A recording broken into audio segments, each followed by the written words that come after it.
Joining me now with reaction, Maajid Nawaz, a former Islamic extremist and author of Radical, My Journey Out of Islamist Extremism. Maajid, good to see you tonight. So do you think that this makes us less secure? I mean, us, meaning America and the UK. Less secure or more secure? Well, I think there's a potential. I heard that word mentioned in the report. There is a potential, Megan, that our cooperation with our European partners will suffer, and of course that has knock-on effects. However, I would like to emphasize my organization, Quilliam, is a counter-extremism organization. We just published, prior to the vote, a report looking at this very question, and we interviewed people from security experts from across the spectrum of opinion on this.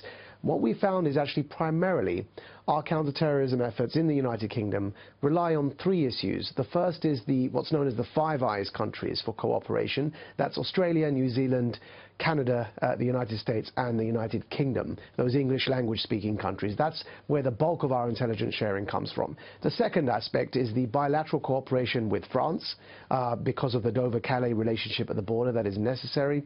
And the third, frankly, is the expertise of our security services, the MI5 and MI6, that are some of the best in the world. So though it may have an impact, I don't think it's going to have a lasting impact on our ability to fend off terror attacks. And in fact, I think the cooperation by sheer necessity is going to continue with continental Europe. I mean, the UK is among the best in the world at this. But what about culturally? What effect does this have? Sort of the more isolationist principles and the pushback against immigration and sort of the retreat to, you know, within borders? Yes, well, look, I voted for us to remain in the European Union, and my primary reason was this point you've just mentioned. I think that it won't have an effect long-term on the economy, nor on counterterrorism, as I've just attempted to give my view on. But I think culturally, there is a danger that we, all of us across Europe, begin to retreat into our comfortable identities of old that we've become accustomed to, whether it's England, Scotland, Ireland, and we've heard about France and Sweden and other potential exits across Europe.